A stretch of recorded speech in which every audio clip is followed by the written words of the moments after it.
Dalam amanat perpisahannya, Yesus berkata kepada murid-muridnya, "Masih banyak hal yang harus aku katakan kepadamu, tetapi sekarang kamu belum dapat menanggungnya.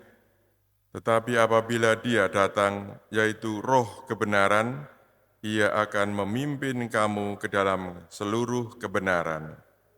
Sebab Ia tidak akan berbicara dari dirinya sendiri, tetapi segala sesuatu yang didengarnya itulah yang akan dikatakannya, dan Ia akan memberitakan kepadamu hal-hal yang akan datang. Ia akan memuliakan aku, sebab Ia akan memberitakan kepadamu apa yang Dia terima dari aku. Segala sesuatu yang Bapa miliki adalah milikku, sebab itu aku berkata, Ia akan memberitakan kepadamu apa yang Dia terima dari aku."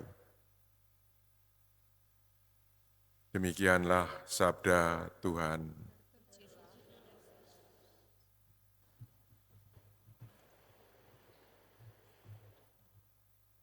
Bapak, Ibu, dan saudara sekalian yang dikasihi Tuhan, hari ini gereja merayakan Hari Raya Tritunggal Maha Kudus. Ini sebuah misteri iman yang sangat dalam, tetapi sekaligus sangat membingungkan bagi banyak orang. Seringkali kita bertanya, bagaimana mungkin satu Allah, tetapi tiga pribadi? Apakah ini soal angka atau soal sesuatu yang lebih dari sekedar logika? Allah yang Esa, tiga pribadi. Ya, ini yang sering membingungkan. Sering sulit dipahami oleh manusia. Tetapi saya sebagai seorang imam, saya tidak akan memberi Anda rumus matematika iman pada hari ini. Sebaliknya, mari kita melihat bagaimana Allah Tritunggal itu hadir dan hidup di dalam kehidupan kita sehari-hari. Bisa kita rasakan, bisa kita lakukan melalui sabda Tuhan yang kita dengar pada hari ini. Saudara sekalian, dalam bacaan yang pertama kita mendengar bagaimana kebijaksanaan ini berbicara sebagai pribadi yang hadir sebelum segala sesuatu ada.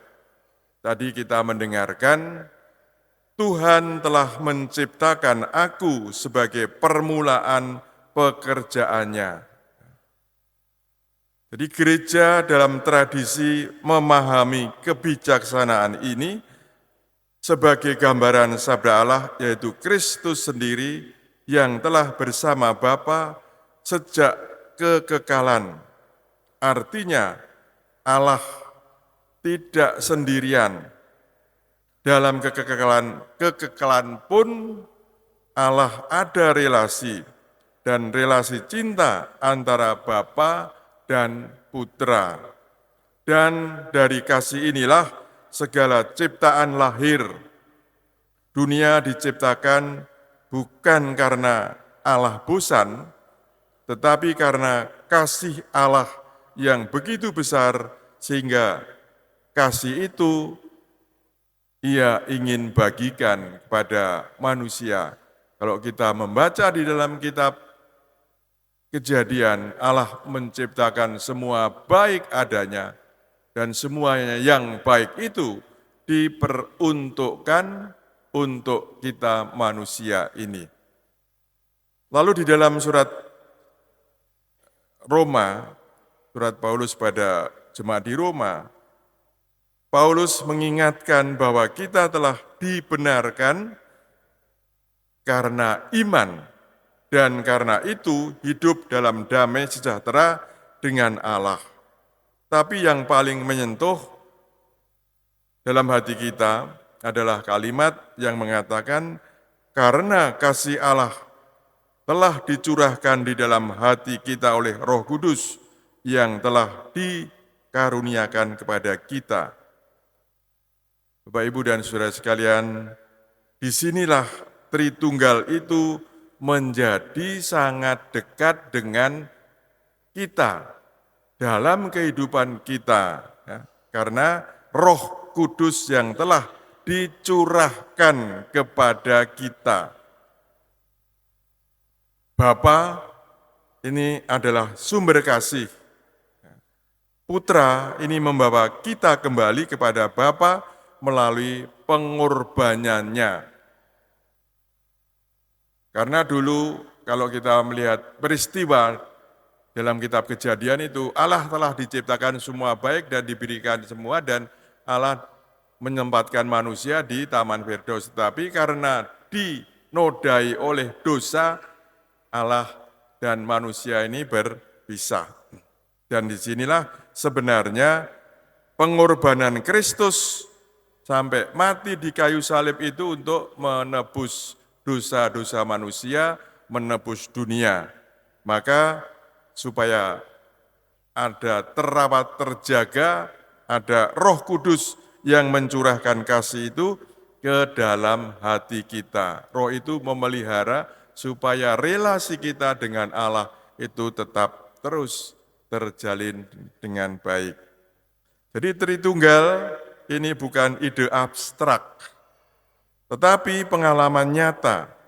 Ketika kita mampu mengampuni orang yang menyakiti kita, ketika kita memiliki harapan di tengah penderitaan, di tengah kesulitan, di tengah persoalan-persoalan hidup kita mampu memiliki harapan, kita tetap berharap bahwa penderitaan akan berlalu, bahwa kesulitan akan berlalu. Inilah sebenarnya kita diresapi oleh Roh Kudus.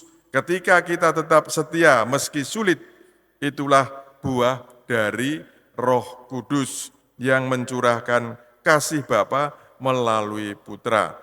Sedangkan di dalam Injil tadi, Yesus berkata kepada para murid, masih banyak hal yang harus kukatakan kepadamu, tetapi sekarang kamu belum dapat menanggungnya. Dan ini adalah penghiburan sekaligus ajakan untuk bertumbuh di dalam iman.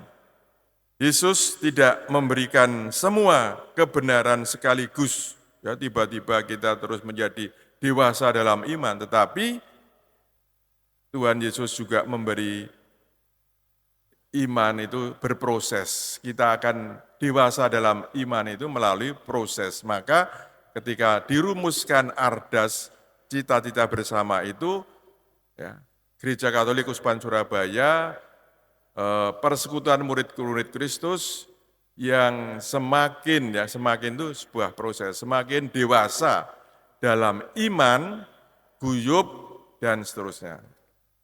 Dan penuh pelayanan misioner. Jadi proses iman itu dewasanya juga proses, ya. Tuhan memproses kita, Tuhan membentuk kita melalui hari, waktu ke waktu. Ya. Dan Roh Kudus ini terus membimbing kita, dan kita ini akan ada terus kemudian akan masuk ke dalam sebuah kebenaran ilahi. Kebenaran ilahi. Kita akan melakukan hal-hal yang benar. Itu juga nanti melalui proses karena Roh Allah sendiri. Jadi iman kita adalah perjalanan. Kita tidak harus mengerti segala sesuatu sekaligus, tetapi kita perlu terbuka. Yang penting terbuka pada bimbingan Roh Kudus. Jadi saudara-saudari, Tritunggal Maha Kudus bukan rumus yang harus diselesaikan, tetapi relasi kasih yang harus dijalani. Kita mencerminkan Tritunggal ketika kita hidup dalam persatuan dan kasih, bukan individualisme. Ketika mengasihi saudara, ketika mengasihi keluarga, mengasihi anak, mengasihi istri, mengasihi dalam suatu keluarga, suatu komunitas, suatu lingkungan, ini berarti kita di sanalah mencerminkan Tritunggal. Ketika kita saling memberi, menerima, dan mengampuni, di sanalah tercermin Tritunggal Maha Kudus. Ketika kita membiarkan Roh Kudus membimbing hidup kita hari demi hari, di sanalah tercermin Tritunggal Maha Kudus. Maka saudara sekalian, semoga di dalam keluarga kita, dalam komunitas, dan dalam hidup sehari-hari, kita semakin menjadi gambar Allah Tritunggal, yang hidup, Allah yang adalah kasih. Maka kita mohon kepada Tuhan agar Allah Bapa, Allah Putra, dan Allah Roh Kudus terus bersatu dan memberikan kasih-Nya yang sempurna kepada kita. Dia mengajari kita sekalian untuk hidup di dalam kasih Allah, agar di dalam relasi di antara kita Allah tetap nyata, terus dimuliakan. Kita dibimbing oleh Roh Kudus agar kita setia berjalan di dalam terang Allah. Tuhan memberkati kita. Amin.